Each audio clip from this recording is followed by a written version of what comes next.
Bom, para quem não me conhece, para aqueles também que me conhecem, eu sou a Genoveva, pastora Genoveva, e juntamente com o pastor Josué e uma equipe de pastores, tem servido ao Senhor nessa casa. Hoje eu quero conversar um pouquinho com você sobre honra. Fala comigo, todos nós somos pessoas de honra. Todos nós carregamos em nós uma parte do céu. Todos nós carregamos em nós um depósito que nos foi dado pelo Senhor. E quando nós entendemos que o princípio de honra não tem a ver somente com as autoridades que estão sobre nós, mas entendemos que o princípio de honra, ele deve ser observado em todas as áreas e em todos os níveis de relacionamento. Nós vamos estar recebendo uma herança do Senhor.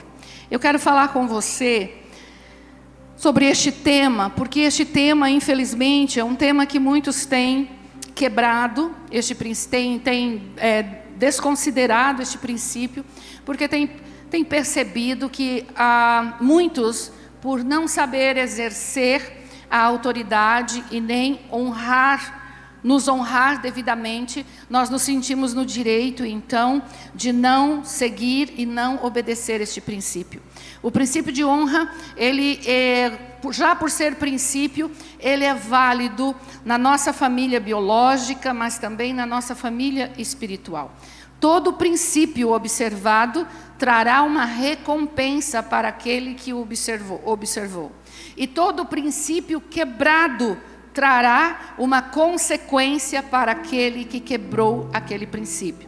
Quando eu li Salmo 115, ali nós vemos um princípio, o princípio da adoração. Lá, logo no início das Escrituras, no livro de Gênesis, nós vamos encontrar os 10 mandamentos. E o primeiro mandamento é para nós amarmos a Deus sobre todas as coisas, e ao próximo como a nós mesmos. Quando nós quebramos este princípio, então nós entramos na apostasia, colocando outros deuses, e a continuidade desse versículo vai dizer: não farás para ti imagem de escultura, e não se prostrará diante de nenhum Deus. Então significa que ali, quando nós quebramos o princípio de honrar a Deus e de amar a Deus sobre todas as coisas, nós vamos cair na apostasia. E aí a apostasia vai nos levar à idolatria. Agora, quando entendemos que este princípio vai permear e vai trazer uma pavimentação para todas as áreas da nossa vida, nós vamos entender a importância de observar o princípio de honra. Fale comigo, Deus honrou toda a humanidade. E porque Deus honrou toda a humanidade, eu, como filho de Deus, eu preciso honrar todas as pessoas. Você pode observar um versículo que vai dizer assim: eu honro aos que me honram, e os que de madrugada me buscam. Mas ali é um versículo específico. Quando eu falo que Deus honrou toda a humanidade, é que quando toda a humanidade estava caída, Deus olha para a humanidade e manifesta ali a maior honraria que um ser humano poderia receber. João capítulo 3, versículo 16. Porque Deus amou a humanidade de tal maneira que deu o seu Filho, para que todo aquele que nele crer não pereça, mas tenha a vida eterna. Então Deus honrou, Hamilton, toda a humanidade. Deus não honrou somente aqueles que o obedeciam, porque não havia na terra nenhum ser humano que o obedecesse. Quando ele envia Jesus, ele olha para a terra e ele não vê nem um homem digno, nem um homem capaz de cobrir ou pagar o pecado cometido por Adão lá no Éden, e que aí nos tornou pecadores de nascimento. Ele se dispõe então a honrar a humanidade, se tornando homem, morrendo em nosso próprio favor. Então olha para quem está do seu lado, e você sabe que esse já é um hábito meu. Você vai olhar para quem está do seu lado e diga: Deus te honrou, mesmo quando você era pecador. Porque hoje você não é mais pecador, meu irmão. Você é filho amado de Deus. Amém? Você não é mais pecador. Você é filho amado de Deus, porque o sangue de Jesus já te transportou do reino das trevas para o reino do Filho amado. E por conta disso você tem salvação. A verdadeira honra flui de um coração que teme a Deus. E é a nossa compreensão de quem é Deus que vai nos fazer temer a Deus e, por consequência, honrar a Deus e honrar ao próximo. E sabe, quanto mais nós conhecemos a Deus, mais nós percebemos a sua perfeição e mais vamos honrá-lo. Mas quando nós mais conhecemos o próximo, mais conheceremos as debilidades do próximo e mais dificuldade nós teremos de honrar o próximo. Porque a perfeição está no caráter do Pai, mas a perfeição ainda não está no seu caráter. A perfeição ainda não é uma característica. Quando Ele voltar e se manifestar na plenitude dos tempos, então nós seremos como Ele é, perfeitos. Mas até lá eu e você somos imperfeitos. Mas a palavra de Deus diz que digno de honra é aquele que detém a honra. E normalmente nós tomamos este princípio de honra e colocamos para as autoridades. Primeiramente, a autoridade que devemos honrar: Deus. Segundo, os nossos pais. Segundo mandamento, primeiro mandamento com promessa: honra a Deus, honra teu pai e tua mãe, para que tudo te vá bem e você viva longos anos sobre a terra. Este é um princípio que muitas vezes nós quebramos. Por quê? Porque os nossos pais nos desonraram, os nossos pais nos feriram, os nossos pais não foram perfeitos. E aí nós nos colocamos em um lugar com o direito de quebrar o princípio de honra, porque anteriormente os nossos pais quebraram este princípio. Mas a palavra de Deus diz que se nós honrarmos, nós viveremos longos dias e que tudo irá bem. Então a prosperidade depende da honra que eu dou para o pai e mãe. A longevidade depende da honra que eu dou para o pai e mãe. Bate no ombro da pessoa que está do seu lado e diz: honre seu pai e sua mãe. Enquanto você viver, honre seu pai e sua mãe. Não somente enquanto seu pai e a sua mãe viver, mas honre ao teu pai e à tua mãe enquanto você viver. Nós vamos então para o terceiro princípio de honra, que é a honra às autoridades. Em todos os lugares onde você estiver, você vai encontrar a autoridade daquele lugar. Se você trabalha numa empresa, lá terá uma autoridade, ok?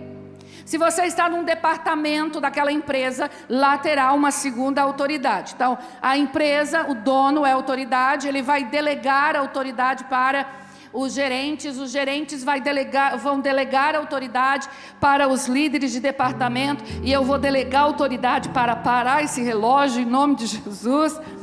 Essa autoridade delegada nas empresas.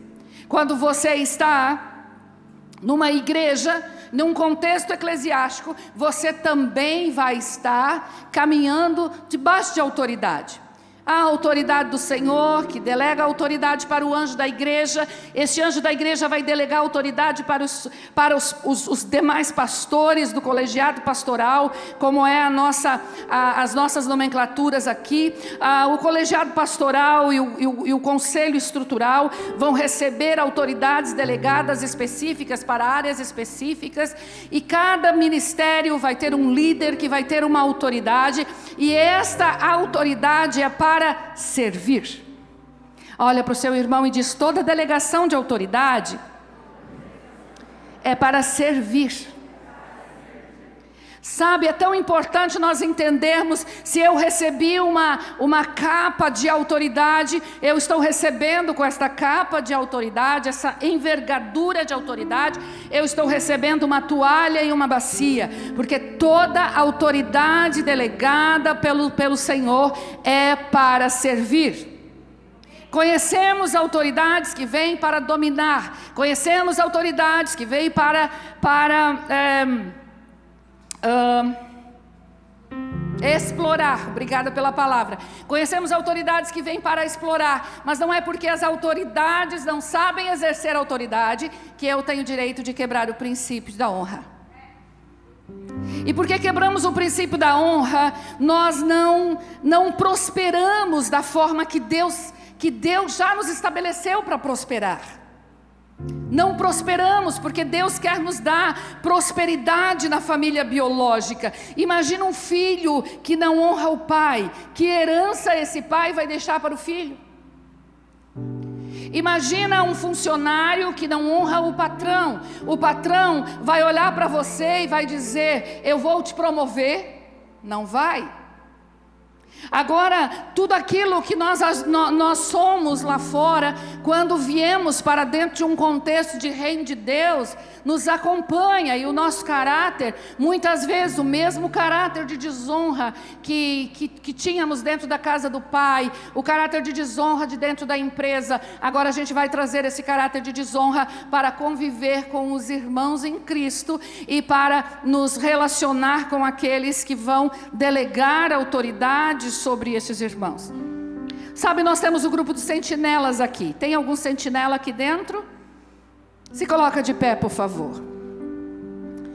Esses 3 hoje, eles não estão servindo no grupo de sentinelas, mas quando provavelmente a próxima escala, domingo que vem, sábado, o Juliano estava aqui, sábado à noite ele estava aqui servindo no grupo de sentinelas. E o grupo de sentinelas está ali com uma autoridade delegada. E quando o sentinela diz: meu irmão, coloca o carro aqui, meu irmão, tira o carro de acolá, ele está dizendo para você: olha, eu estou aqui revestido de uma autoridade que veio do Pai, o Pai delegou para os anjos da igreja, que são os pastores, e não é por são anjos, não é porque são perfeitos, mas foi por escolha do Senhor. Então essa autoridade foi delegada para o líder dos sentinelas, e o líder dos sentinelas me delegou essa autoridade, então eu sou autoridade aqui. Então, meu irmão, quando você não obedece o irmão Armínio lá fora, numa orientação que ele está dando, você está quebrando o princípio de honra. E você não está acessando o depósito espiritual que ele tem como servindo a você. Pode sentar, por favor. Da mesma forma lá no restaurante. Lá no restaurante você faz um pedido. E sabe, aquelas pessoas que estão lá no restaurante, elas estão com uma autoridade delegada de receber o seu pedido, de ir na cozinha, pedir o que você quer e depois te servir. Se você maltratar aquele garçom, você quebrou o princípio de honra e autoridade. Olha para o irmão que está do seu lado e diz: misericórdia. Que o Senhor nos ajude. Que o Senhor nos ajude, porque há uma recompensa para aqueles que honram. Sabe o que vai pavimentar um caminho de honra? A gratidão. É a gratidão que pavimenta o caminho da honra.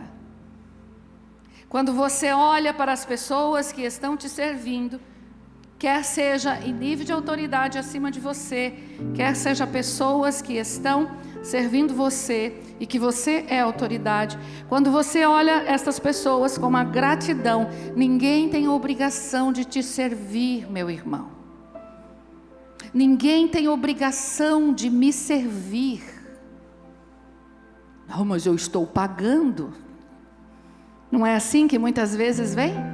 Eu estou pagando, eu tenho direito, essa pessoa tem que me servir bem. Jesus honrou a todos, independente de que serviam ou não serviam bem. E nós não aprendemos com as autoridades que estão sobre nós. Nós aprendemos com aquele que delegou autoridade sobre todos nós. O nosso modelo é Ele. O nosso modelo de autoridade é Ele. Bate no ombro do seu irmão e diz: ei, tira os olhos das autoridades e coloca os olhos em quem delegou a autoridade. Porque todas as autoridades que não te servirem da forma que o Senhor quer que sirva, vão estar prestando contas para o Senhor.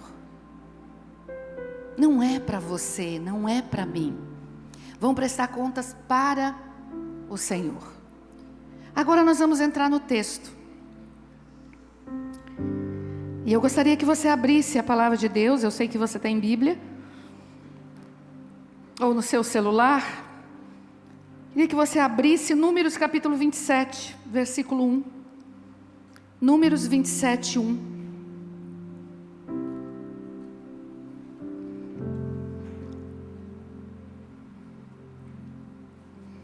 Vai dizer assim: aproximaram-se as filhas de Zelofeade, filho de Éfer, neto de Gileade, bisneto de Maquir, trineto de Manassés.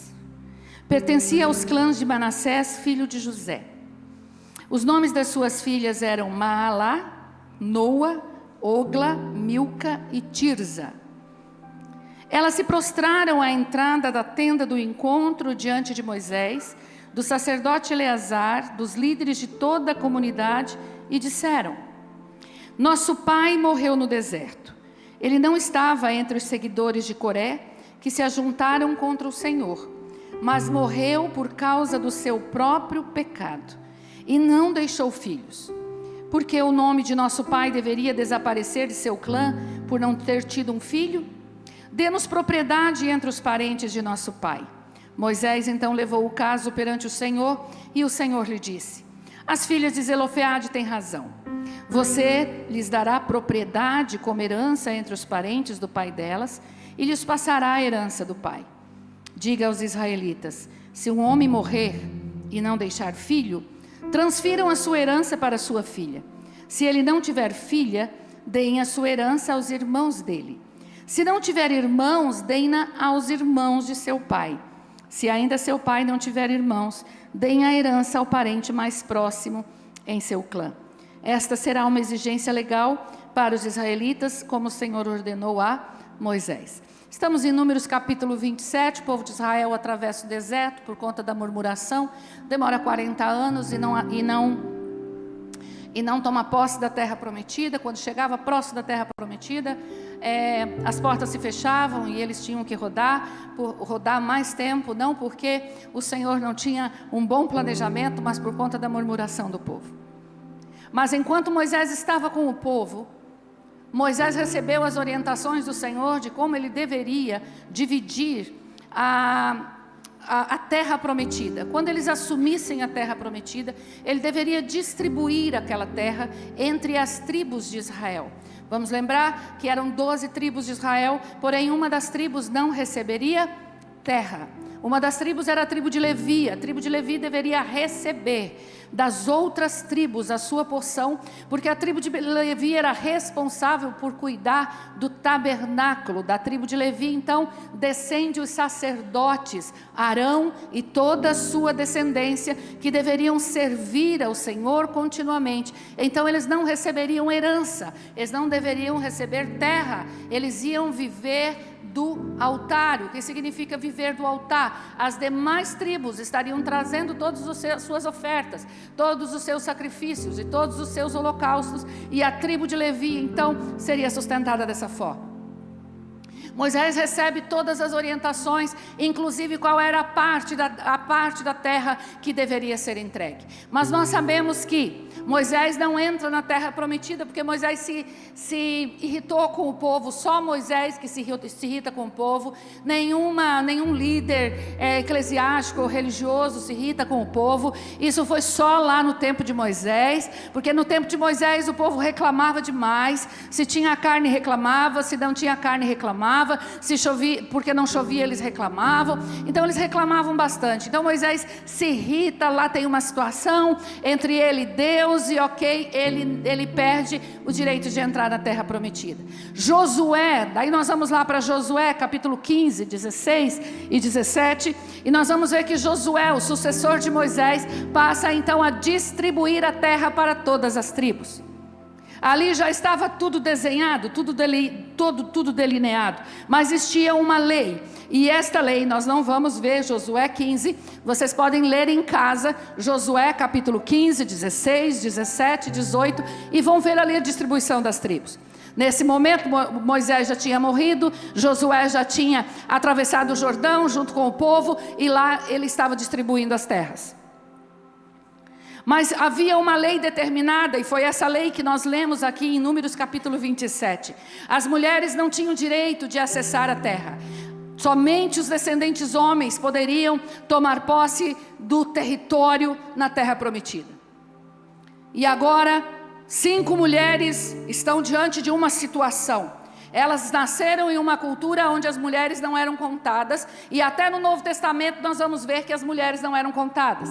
Você pode ver lá no milagre dos pães, nas 2 ocasiões onde houve milagre dos pães e dos peixes, foram contados somente os homens, e aí as mulheres foi considerado, além de mulheres e crianças. As mulheres não eram contadas na cultura de Israel. Essas mulheres, elas tomaram conhecimento da lei, e elas tinham um problema. Elas não tinham irmãos, elas não tinham parentes, e elas olham para aquela situação e diz: pela lei de Moisés, o nome do nosso pai será riscado da genealogia de Israel, porque só consta nos escritos e na genealogia de Israel quem tivesse terra, quem assumisse um território. E elas olham para aquela situação e dizem: o nome do nosso pai será riscado. E elas poderiam se assentar, começar a murmurar, dizer que Deus é esse, que não considera as mulheres, que Deus machista é esse. Mas elas sabiam que elas tinham um líder, e elas poderiam recorrer a esse líder. Elas correm então para Moisés. E aonde elas encontraram Moisés? Pergunta para quem está do seu lado: aonde elas encontraram Moisés? Na tenda do encontro. A tenda do encontro era o lugar onde Moisés ouvia Deus. A tenda do encontro era o lugar onde Moisés levava as suas preocupações, as suas demandas diante de Deus. Era na tenda do encontro que ele recebia todas as orientações para onde eles deveriam levantar acampamento e montar acampamento, desmontar e montar acampamento. Todas as demandas ele levava para a presença de Deus. Agora todos vocês aqui e eu, em algum momento, em alguns ambientes, nós somos autoridades. O que você faz quando vem um problema para você resolver, meu irmão? O que você faz quando chega uma situação e você não sabe o que fazer? Fala para o seu irmão: você vai correr para um advogado. Não, você vai correr para um psicólogo. Não, você vai correr para um psiquiatra.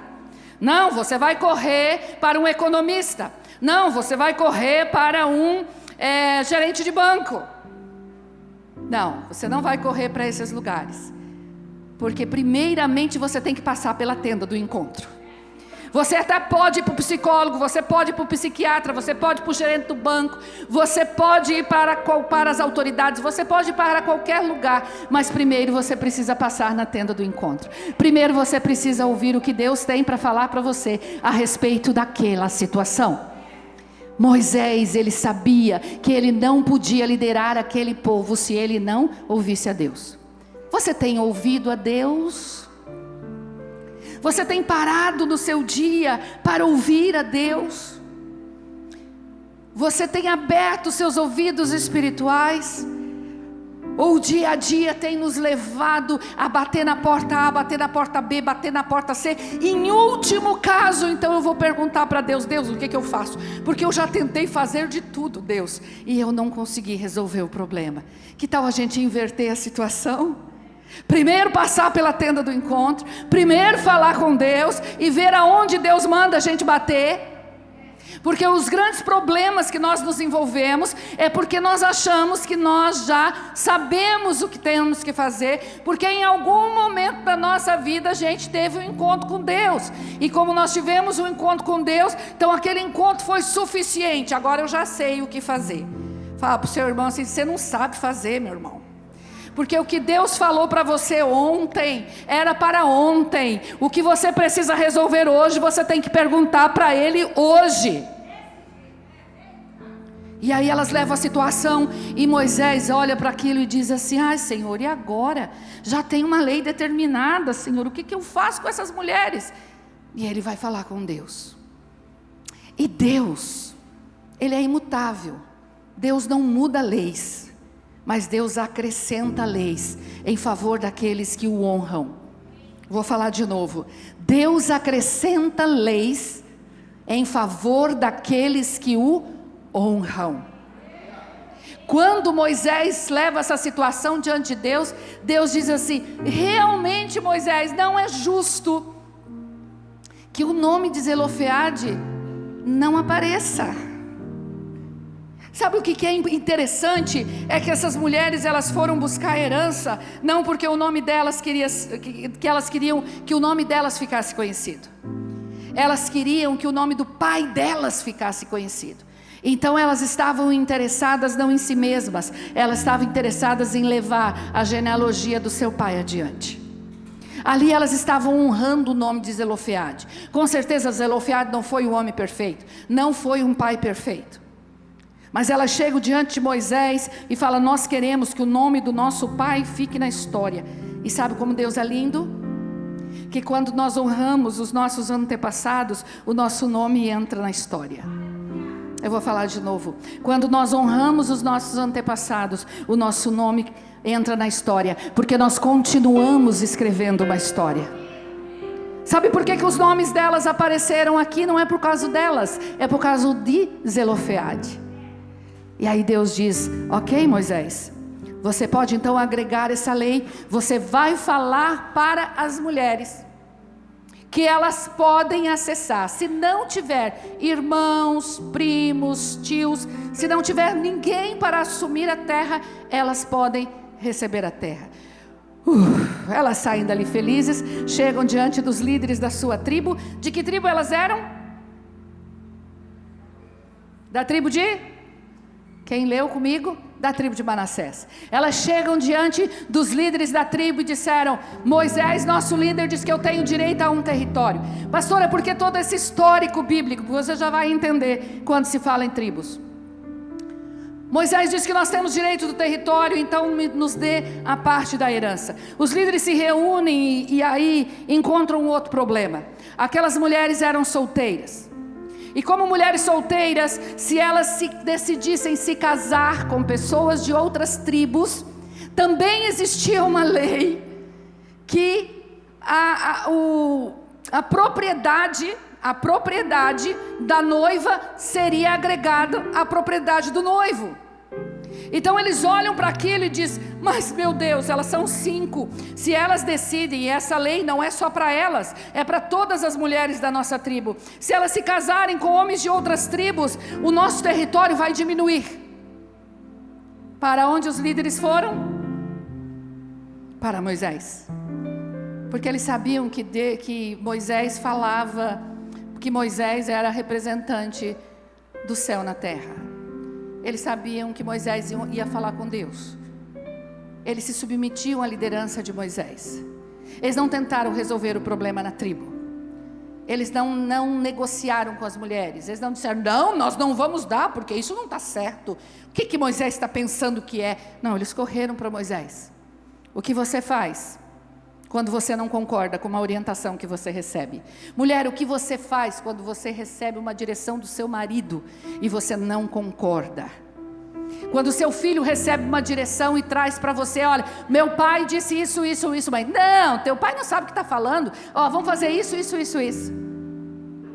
Lá na sua empresa, quando você recebe uma orientação, é para fazer dessa e dessa forma, você olha e diz assim, isso vai dar ruim, não vai dar certo, porque você é um ser pensante, você é uma pessoa inteligente, Deus também se move através de você, e lá na empresa você é um profissional capacitado para isso, mas o que você faz? Você chega para a sua equipe de trabalho, fala, olha, o patrão disse que é para a gente fazer desse jeito, mas vamos fazer assim parecido com o que ele falou, mas vamos fazer do meu jeitinho, porque o meu jeitinho é melhor do que o jeito do chefe. Olha para quem está do seu lado e diz, você não é assim. Você vai diante do teu patrão e você vai levar a situação, você vai diante do seu líder e você vai levar a situação, tudo que acontece lá fora acontece aqui dentro. Acho que desse jeito a célula, não, eu sei o jeito melhor de fazer.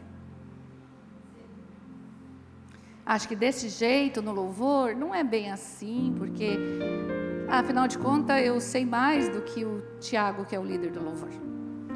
Acho que desse jeito não deve ser feito, porque eu tenho muito mais experiência empresarial, então administrar, assim, eu acho que essa direção não está correta.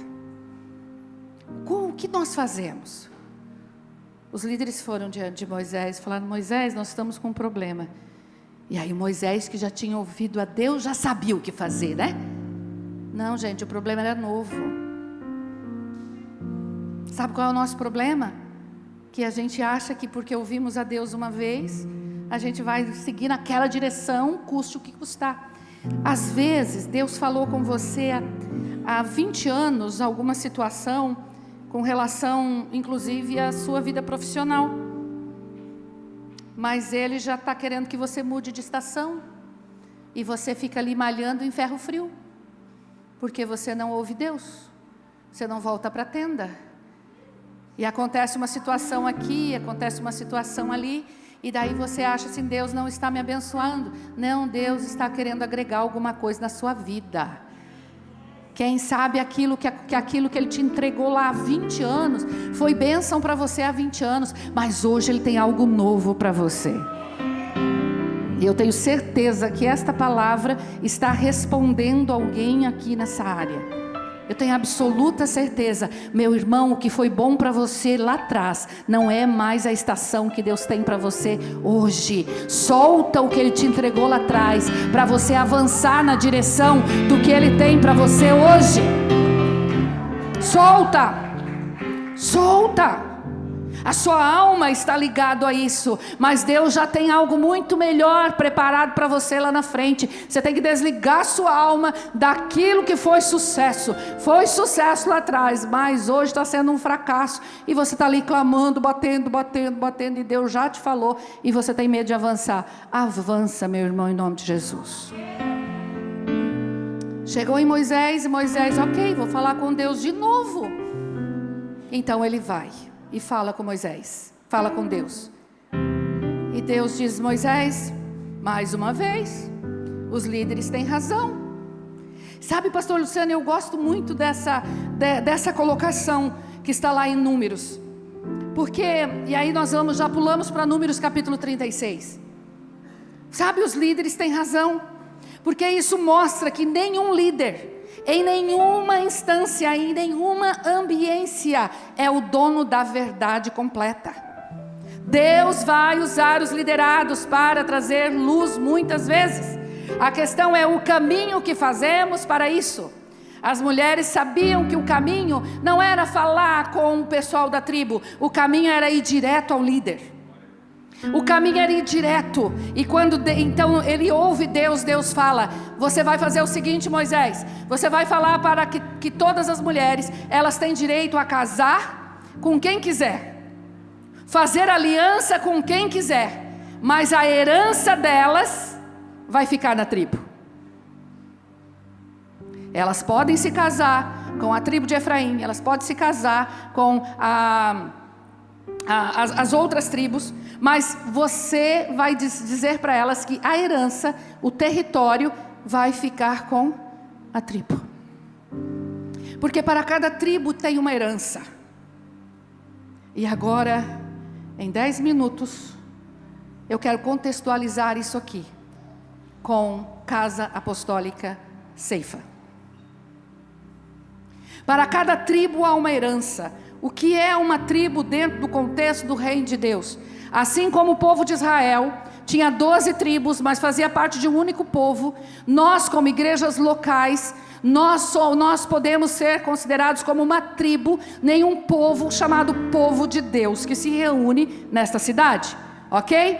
Então nós fazemos parte de uma tribo, essa tribo se chama Igreja da Família Ceifa. Essa tribo tem uma cultura, essa tribo tem uma identidade, essa tribo tem uma visão, essa tribo tem uma missão. Todos fazemos parte do reino de Deus, todos fazemos parte do corpo de Cristo, mas essa parte do corpo de Cristo que se reúne aqui tem uma forma de pregar, tem uma maneira de cantar, tem uma forma de administrar, tem os projetos que Deus entrega para essa tribo. E para o que Deus entrega para uma tribo, o território que a tribo vai alcançar, Deus vai trazer a provisão para essa tribo. Então aqueles que nasceram nessa tribo, já nascem com o DNA desta tribo, porque não conhece o DNA de outras tribos. Quem aqui nasceu para Cristo aqui na Ceifa? Levanta a mão assim bem alto. Nasceu para Cristo aqui na Ceifa. Quem nasceu para Cristo em outra igreja? Ok? Vocês são nossos irmãos em Cristo, vocês fazem parte do mesmo corpo de Cristo, mas vocês vieram de uma outra tribo. Quando vocês vieram de uma outra tribo, vocês carregavam consigo parte do DNA da tribo que vocês deixaram. Estamos entendendo? Ok? E aí quando você chega nessa tribo, você começa a avaliar algumas coisas e a comparar algumas coisas. Espera aí, que mulher louca é essa que pega o microfone? Lá na minha tribo as mulheres não falavam no púlpito. Ah, mas que história é essa deste louvor? Cadê o coral? Lá na minha tribo tinha um coral que cantava 3 músicas. Era maravilhoso o que acontecia lá, mas era lá, Rogério. Lá na nossa tribo mãe, Rogério. Lá onde a gente nasceu, Rogério. Nós nascemos lá e Deus nos abençoou muito lá naquela tribo com o coral. Mas agora eu estou numa tribo onde tem bateria, nós estamos numa tribo onde tem banda, e eu estou numa tribo que tem parede preta. É uma tribo que tem parede preta. Meu Deus, que história é essa? Parede preta. É porque a presença de Deus tem que ser tudo do branco, porque talvez da tribo que você nasceu era dessa forma. Na tribo que você veio, talvez não tinha célula. Aqui a nossa identidade é célula. Na tribo que você veio não tinha discipulado. Aqui nós temos discipulado. E para estar servindo no altar é necessário estar sendo discipulado. Para ser líder de célula é necessário estar sendo discipulado. É a cultura da tribo. Quem está entendendo? Dentro dessa tribo existem diversos clãs. Quais são os clãs? Os clãs representam lá em Israel. Estou falando rápido. Perdão aí, não sei se o Clodomar está conseguindo traduzir. Não, né, Clodomar? Mas eu estou falando, né, para o Flamengo, mas vamos lá, por conta do tempo. Mas lá nas tribos de Israel, as tribos eram distribuídas em clãs, e cada clã tinha o desafio de conquistar uma parte do território, porque chegamos na terra prometida, mas nada foi dado de mão beijada. Nós temos 10% da cidade para conquistar, mas não vai ser nos dado de mão beijada. Eu vou falar de novo. Nós temos 10% do território da cidade para alcançar para Cristo, mas não vai ser nos dado de graça. E aí então nós somos multiplicados em clãs. Os clãs são as células. Quem aqui faz parte de uma célula? Sabe qual é o objetivo do teu clã? Fazer o nome do seu pai conhecido. Fazer o nome do seu pai conhecido. Quando eu olho para dentro da célula, eu vejo os irmãos que foram alcançados por esse clã, e eu começo a ministrar e a consolidar a fé dessas pessoas, a discipular essas pessoas, eu não estou querendo que o nome da ceifa seja conhecido, eu não estou querendo que o nome da pastor Josué e da pastora Genoveva seja conhecido, mas eu estou querendo, Jorge, que o nome do Senhor Jesus seja conhecido. E cada vez que eu olho para um território, nós olhamos lá para o território do Porto Beira, e nós olhamos para lá e falamos: Senhor, aquele é um território que tem muitas pessoas, tem muitos órfãos espirituais que precisam ser alcançados pelo Senhor, para que o teu nome seja conhecido nas próximas gerações, para que daqui a 1000 anos, se Jesus não voltar, esteja se falando do clã do Luciano Piordedo, que abriu uma célula lá no Porto Beira, e lá no Porto Beira o nome de Jesus se tornou conhecido. Quem está entendendo? Quando nós entendemos que nós estamos multiplicados em diversos clãs, também nós vamos entender que nós estamos agora sendo conduzidos por autoridades.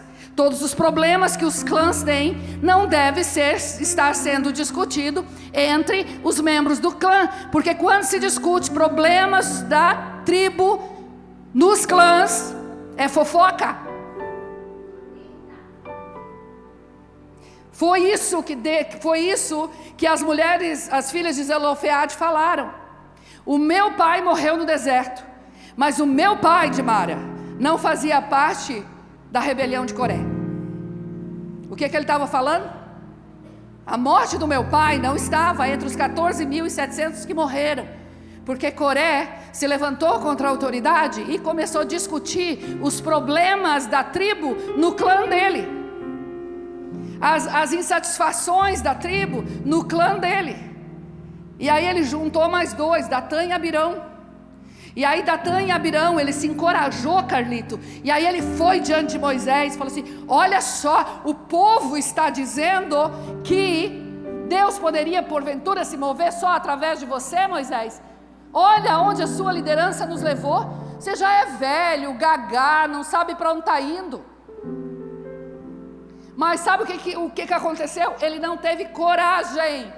Ele não teve cara para chegar diante do líder quando tinha alguma situação dentro dele e falar: tem alguma coisa errada, podemos conversar sobre isso? E daí ele leva o problema que o povo está dizendo, porque fulano está assim, porque Beltrano está assim, porque ciclano está assim. E sabe que de 3 pessoas, 14.700 morreram, e Moisés não precisou mover um dedo. Moisés não precisou mover um dedo, porque o verdadeiro líder, Débora, não defende a sua liderança e não defende a sua autoridade. O verdadeiro líder, ele não vai levantar a mão e falar: seu rebelde, você está amaldiçoado. Não vai fazer isso. Se está fazendo isso, está se movendo por um espírito de Jezabel que mata profetas. Porque nenhum pastor, nenhum líder é levantado por Deus em qualquer área, inclusive pai e mãe, para amaldiçoar seus filhos. Aquele que amaldiçoa os seus filhos não está representando o céu, não está representando a autoridade de Deus na terra. Então é o filho biológico, é o seu funcionário lá na empresa, mesmo aquele funcionário que agiu de forma incorreta, que teve uma situação lá que te deu um prejuízo e que levantou uma rebelião na sua empresa. Não abra a sua boca para amaldiçoar. Deus te levantou como filho de Deus para ser uma voz do céu na terra e não ser uma voz do inferno para amaldiçoar as pessoas que caminham com você. Moisés não precisou levantar um dedo e 14.700 morreram. Sabe, elas tinham um histórico de fidelidade. Eu fico imaginando Zelofeade sentado com essas filhas, comendo lá o cordeiro, o pão, as ervas amargas.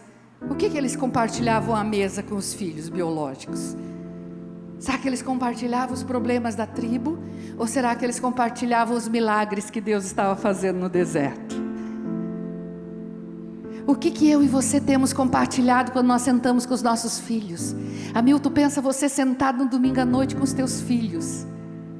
E você contando o que Deus fez, enquanto você era escravo do Egito, enquanto você era prisioneiro do pecado. Mas meu filho, Deus me resgatou daquela vida sem sentido. E olha os milagres que Deus está fazendo. Olha, você já nasceu, filho, conhecendo os princípios da palavra de Deus. Eu já estou ensinando coisa que meus pais não sabiam. O que nós compartilhamos quando nós sentamos à mesa? Será que no futuro os nossos filhos poderão chegar diante de Deus e falar: Senhor, meu pai morreu lá na década de 2030, 2040, mas meu pai foi um homem fiel ao Senhor. Meu pai não foi rebelde, meu pai não foi murmurador, meu pai não criava contenda, meu pai não fazia fofoca, meu pai não desonrava as pessoas, meu pai não fazia churrasco do seu patrão, meu pai não falava mal das autoridades, meu pai não falava mal da liderança que estava sobre ele. Sabe, meu pai me honrava, mas também honrava as pessoas de fora. O que os nossos filhos falarão? Olha para o seu irmão e diz: você não faz parte da rebelião de Coré. Por isso que você está vivo espiritualmente. Porque todos aqueles que se envolvem em rebeliões de Coré não enraizam as suas raízes, é legal, né? Não se enraiza em nenhum solo, em nenhuma tribo. E quando está para gerar fruto, se envolve numa rebelião de Coré, e aí se arranca daquela tribo. E daí passa de tribos em tribos. E daí sabe o que vai acontecer, Vanessa? Vai encontrar defeito em toda a tribo. E em alguns casos decide até abrir sua própria tribo. E daí abre a sua própria tribo e consegue encontrar defeito na própria tribo que abriu. E ao encontrar defeito da própria tribo que abriu, aí ele vai dizer assim: o problema é o povo, eu tenho uma liderança, mas o problema é o povo. É aquela pessoa que trabalha com você, aprende tudo que você faz, sai de lá, abre uma concorrência, fala: agora eu vou estourar a boca do balão. Até dar um ano e meio, daqui a pouco ele começa a ver que não é tão fácil assim. Mas esse negócio, tratar com funcionário, não é tão fácil assim. E o que vai acontecer? Muitas vezes a empresa vai à falência, 1 ano e meio, 2 anos depois. Por quê? Porque enquanto sentado, é fácil dizer o que é para o outro fazer. Agora, quando você assume uma liderança numa empresa, aí você traz para você a responsabilidade, e aí é você que tem que conduzir. Isso em todos os níveis. É o filho que está lá na sua casa, e aí ele começa a colocar defeitos na administração da sua casa, no seu casamento com a tua esposa. Não, porque a minha mãe devia fazer isso, porque é meu pai, porque até ele se casar. Com esse dinheiro ficava rico, até ele se casar. Aí ele se casa, aí ele se torna hominho. Aí ele é adulto. E agora ele olha para o lado e diz assim: meu Deus, o que eu faço com isso? Tem essa mulher aqui do meu lado, gente. Como que meu pai conseguia suportar? Como que meu pai conseguiu ficar casado 33 anos com a minha mãe? Eu estou há 3 casado e às vezes eu quero acabar com esse casamento. Não é o caso dos meus filhos, gente. Meu filho está ali, casadinho, apaixonado pela esposa. Né, Ana Laura?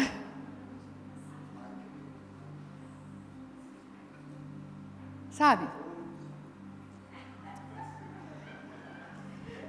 Todas essas coisas acontecem porque o nosso coração quer honrar por conta das atitudes das pessoas, e não por conta da autoridade que foi delegada.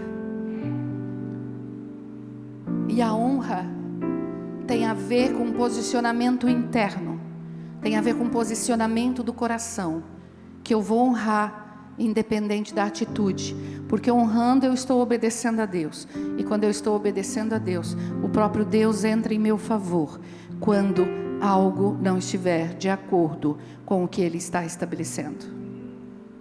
porque Deus tem compromisso. O Salmo vai trazer o seguinte, que Deus guarda a herança dos íntegros, a herança dos fiéis.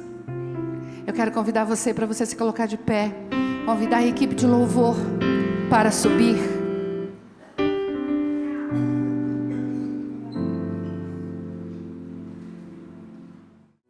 Que bom ter você conosco até aqui.